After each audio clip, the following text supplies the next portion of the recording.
Hello दोस्तों, आज हम बात करेंगे नियो क्लासिकल एज के बारे में। ये एज 1660 से लेकर के 1785 ईस्वी तक चली थी। इस एज को हम लोग नियो क्लासिकल एज इसलिए कहते हैं क्योंकि इस एज में जो क्लासिकल वर्क्स थे, जो क्लासिकल राइटर थे, उनको इस समय के राइटर्स ने कॉपी किया था। ये एज लगभग 125 ईयर्स की हो जाती है, जो काफ़ी लेंदी है। इसलिए हम इसको स्टडी करने के लिए इसको हम टुकड़ों में बांट देते हैं।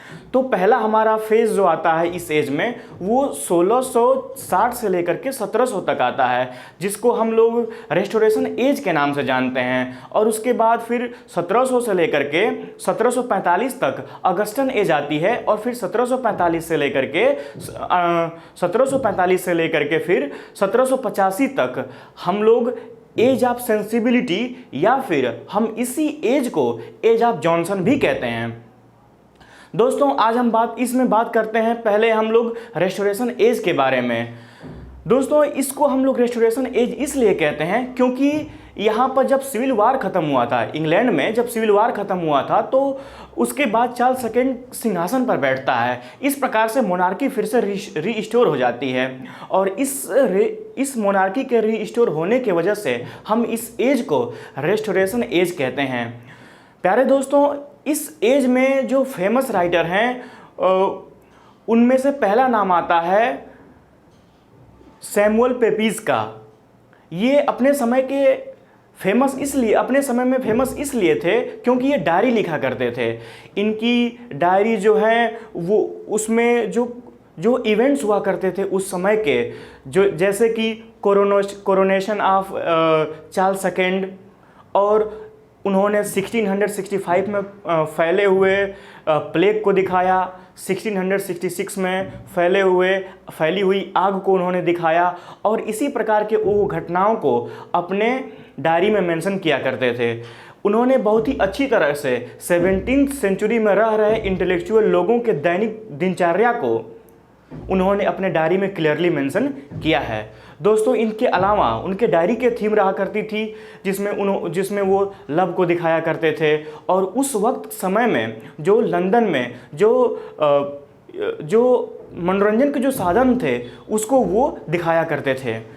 अगला राइटर हैं हमारे अब्राहम काउले। अब्राहम काउले जाने जाते हैं ऐसे लिखने के लिए। इनके ऐसे काफ़ी प्लेन स्टाइल में हुआ करते थे। इन्होंने कुछ ऑटोबायोग्राफिकल वर्क भी लिखा है, जिसमें ऑफ माई सेल्फ और डेंजर ऑफ प्रोक्रेस्टिनेशन बहुत ही फेमस है। प्यारे दोस्तों, उन्होंने एक पॉलिटिकल एसे भी लिखा था जिसका नाम था discourse by way of vision, जिसका संबंध ओलिवर क्रॉमवेल के समय और शासन से है। हमारे अब अगले राइटर हैं sir William temple. Sir William temple दो प्रकार के ऐसे लिखते हैं। उनका पहला टाइप ये है रिफ्लेक्टिव ऐसे, और दूसरा उनका है सोशियो पॉलिटिकल ऐसे। उनका एक फेमस वर्क जो हमें याद रखना चाहिए वो है observations upon the united province of Netherland. उन्होंने अपने जीवन के अंतिम दिनों में उन्होंने एक वर्क लिखा था of health and long life. दोस्तों, सैमुअल जॉनसन को हम लोग स्टडी करेंगे एज ऑफ सेंसिबिलिटी में, लेकिन अभी उनके बारे में बस मैं यही कहना चाहता हूँ कि उन्होंने सर विलियम टेम्पल के बारे में कहा था कि he was a first writer to give cadence to the English prose. दोस्तों, ऐसा माना जाता है कि जो सर विलियम टेम्पल थे वो काफ़ी अनुभवी व्यक्ति थे, और उनके अंतर्गत कार्य करने वाले जितने भी लोग थे वे सभी लोग अपने लाइफ में सफल हुए थे। एक हम नाम आगे चल के पढ़ेंगे जिनका नाम था जोनाथन स्विफ्ट। ऐसा कहा जाता है कि Jonathan Swift was secretary of sir William temple.